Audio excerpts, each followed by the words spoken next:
Assalamualaikum warahmatullahi wabarakatuh. Jumpa lagi dengan saya. Kali ini kita akan mensimulasikan motor DC dua arah.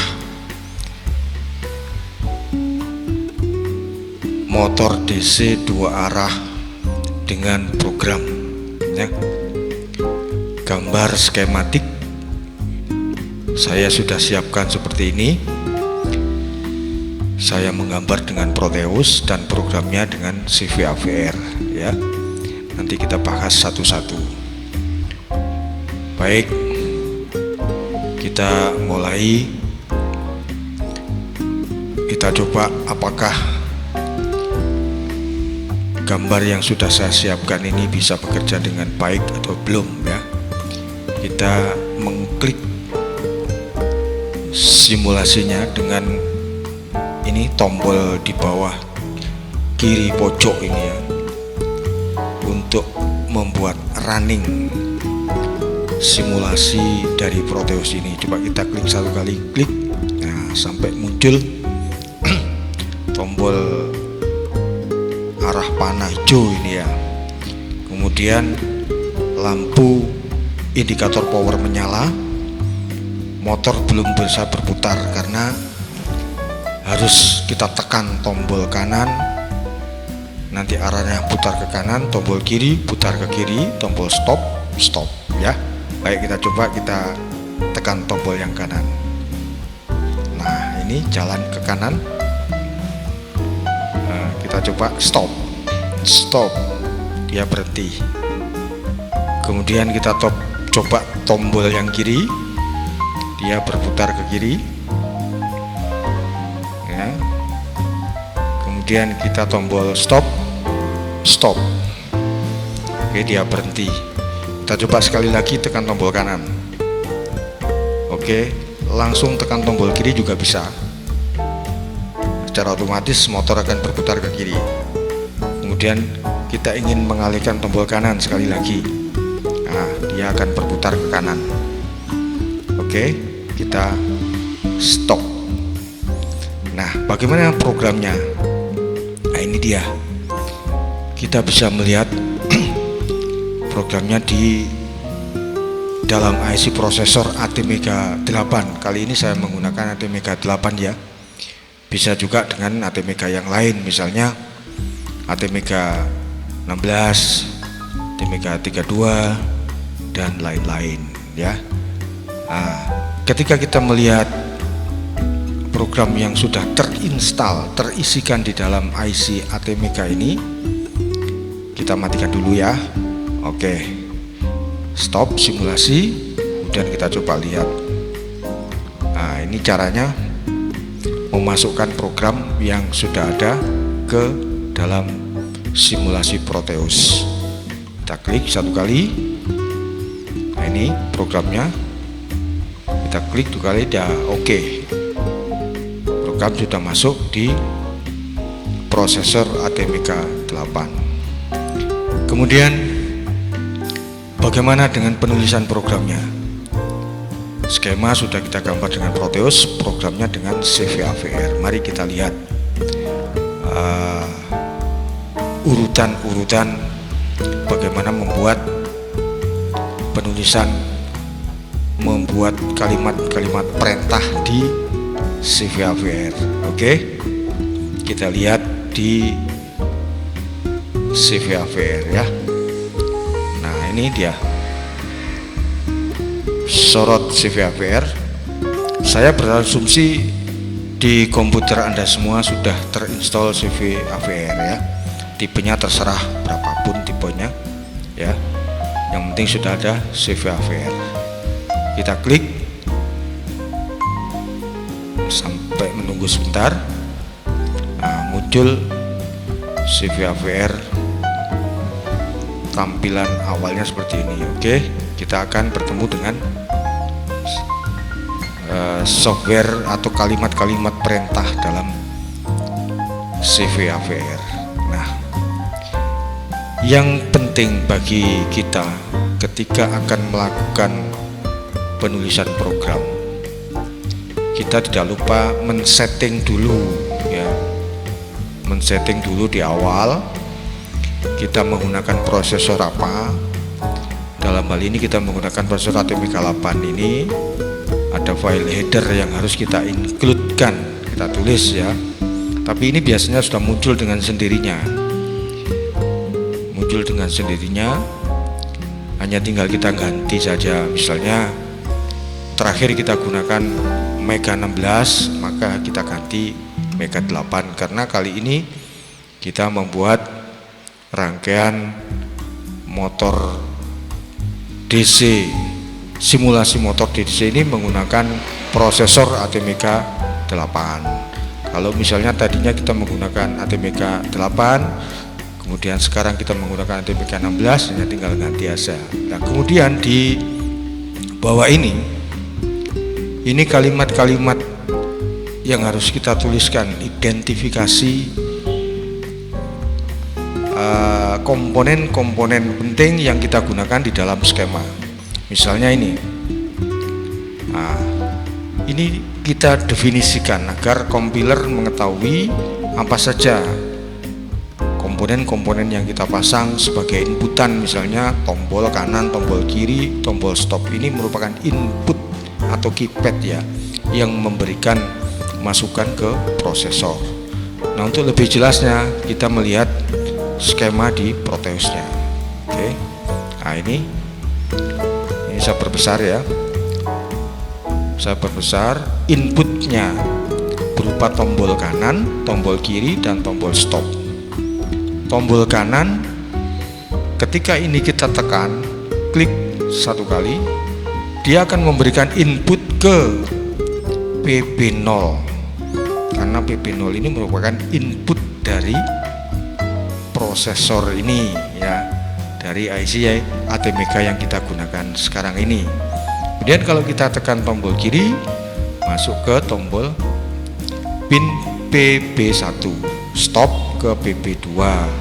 Sedangkan outputnya kita kan cuma menggunakan 2 output saja. Nah, ini untuk menggerakkan motor kanan, ini untuk menggerakkan motor kiri ya. Kalau kita pencet klik kanan, maka prosesor akan mengeluarkan sinyal plus di PC0. Akibatnya motor akan berputar ke kanan. Kalau kita tekan tombol kiri, input akan terisi di PB1, outputnya di PC1. Ini merupakan output, ini tanda arah panahnya nih ya. Saya perjelas supaya ada gambaran bagi Anda semua. Yang ini masukan, yang ini keluarannya, tanda panah keluar ya. Kemudian kalau kita tekan tombol stop, nah ini, maka input ground masuk ke PB2, kemudian dikeluarkan di PC0 dan PC1 yang bernilai 0. Dua-duanya tidak ada tegangan yang dikeluarkan sehingga motor tidak berputar ya, karena inputan PC0 dan PC1 0 volt atau ground. Akibatnya motor tidak berputar. Oke, kita coba sekali lagi ya. Kita tekan, kita simulasikan sekali lagi ya.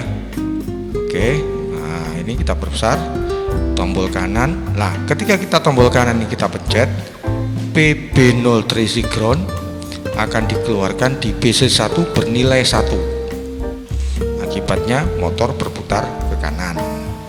Kalau kita tekan tombol kiri, klik satu kali, PB1 di atas ini akan bernilai 0 karena kita menggunakan aktif low, aktif rendah ya.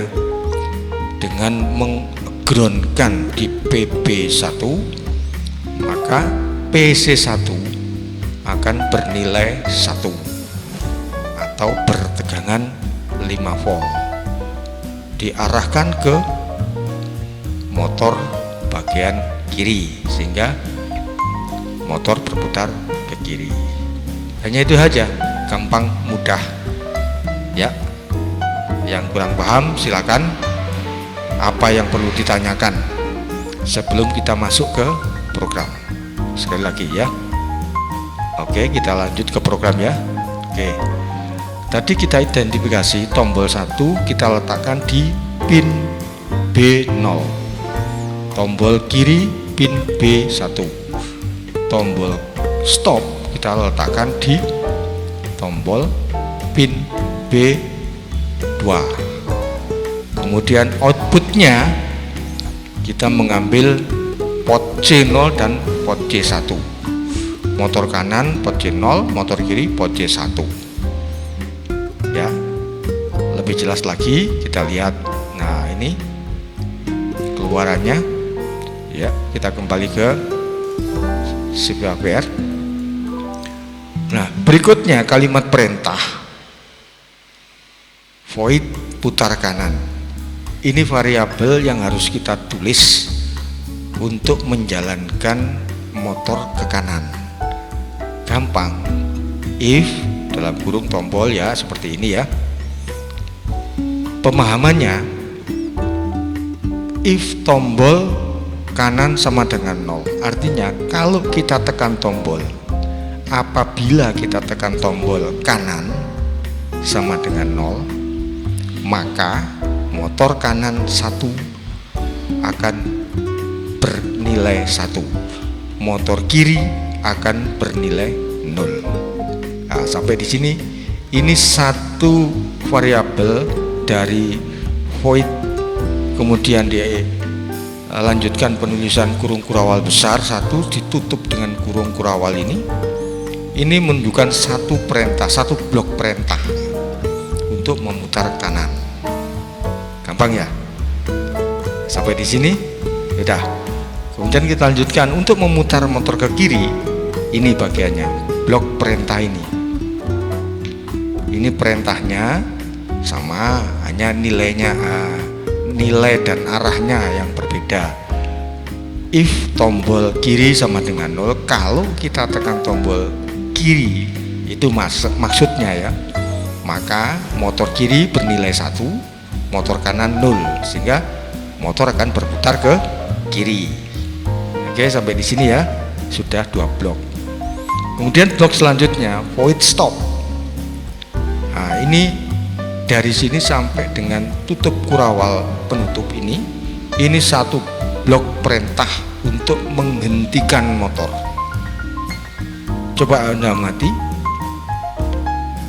dengan variabel sebelumnya yang di atas tadi, perintahnya tetap sama. Apabila tombol stop sama dengan 0, apabila tombol stop kita tekan, itu maksudnya, maka motor kanan bernilai 0, motor kiri bernilai 0. Artinya tidak ada tegangan yang masuk. Kalau motor dua kutubnya tidak diberi tegangan apa-apa, tidak mendapatkan tegangan nilai tertentu, keduanya 0,0, maka motor tentu akan berhenti ya. Nah, oke, berikutnya tidak kalah pentingnya, ini tadi variabel penulisan yang harus kita tuliskan sebagai perintah untuk memutar ke kanan. Yang ini memutar ke kiri dan stop. Kemudian dari ketiga parameter ini kita looping, kita ulang di bagian akhir. Nah, ini bagian akhir. Oh, ini putar kanan, putar kiri, titik koma, stop, titik koma. Jangan lupa titik komanya ini. Kalau salah ini error. Ya. Kita looping, kita letakkan di sini tujuannya untuk melooping, memutar. Berapa kali dia diputar oleh kompiler selama belum ada inputan yang lain. Ya, kalau kita pasang putar kanan, artinya ini akan menjalankan perintah untuk memutar ke kanan secara terus-menerus, melooping terus. Yang kedua, putar kiri, dia akan melooping terus-menerus berputar kiri. Baru ketika kita menekan tombol stop, motor baru berhenti. Kemudian ini ditutup dengan dengan kurung kurawal besar. Selalu begitu ya. Dalam penulisan program jangan lupa kita tutup satu blok perintah, kita tutup dengan kurung kurawal, diawali dengan kurung kurawal besar ya. Nah, sampai di sini kita tadi belum membahas port, fungsi dari port ya. Fungsi dari port ini fungsinya apabila port B tadi kita gunakan, coba kita lihat ya, di port B sebagai inputan, port C sebagai output, port C kita tidak gunakan. Ada dua saja, port B input, port C output. Ya cuma itu aja ya. Nah, kemudian kita lihat, nah, di sini port B sebagai input. Ini rumus mungkin yang tidak bisa diutak-atik ya. Nah, dari kompilernya sudah begitu. Apabila port kita fungsikan sebagai input, maka port B bernilai 0xFF, DDRB direct directionnya bernilai 0. Nah, ini perlu diingat ini. Sedangkan apabila ini port C tidak kita gunakan. Sekarang port D port D yang tidak kita gunakan, port C sebagai output, port C nya kita isikan 00 0x00, sedangkan DDRC nya kita isi 255 ya, atau 0 kali FF. Oke, sampai di sini sudah selesai. Berikut kalau kita anggap sudah selesai, maka kita simpan, sip, kemudian kita lanjutkan dengan compile ya, apakah ada kesalahan atau tidak. Nah, di sini no error, no warning, artinya tidak terjadi kesalahan dan tidak ada peringatan. Ini biasanya kalau terjadi kesalahan, dia akan punya nilai berapa kesalahannya di sini. Misalnya kesalahannya 1, di sini akan, di daerah ini akan diberitahu oleh kompiler. Kita diberitahu oleh kompiler salahnya di sini. Nah, ini misalnya salah 1, di sini akan ada petunjuk yang dapat kita lihat sebagai acuan untuk memperbaiki program kita ya, akan ditunjukkan oleh kompiler di mana letak kesalahannya. Oke. No warning, kemudian warningnya akan di sini, berada di sini, ada peringatan di sini. Nah, setelah tidak terjadi kesalahan seperti ini, kita tinggal oke saja. Oke. Kemudian kita fill all. Nah, oke, sampai di sini dulu ya. Kita akan bahas selanjutnya yang lebih detail. Ada pertanyaan? Tidak ada. Oke, kalau tidak ada kita lanjutkan di lain kesempatan. Mudah-mudahan ada manfaatnya ya. Saya mohon maaf. Wassalamualaikum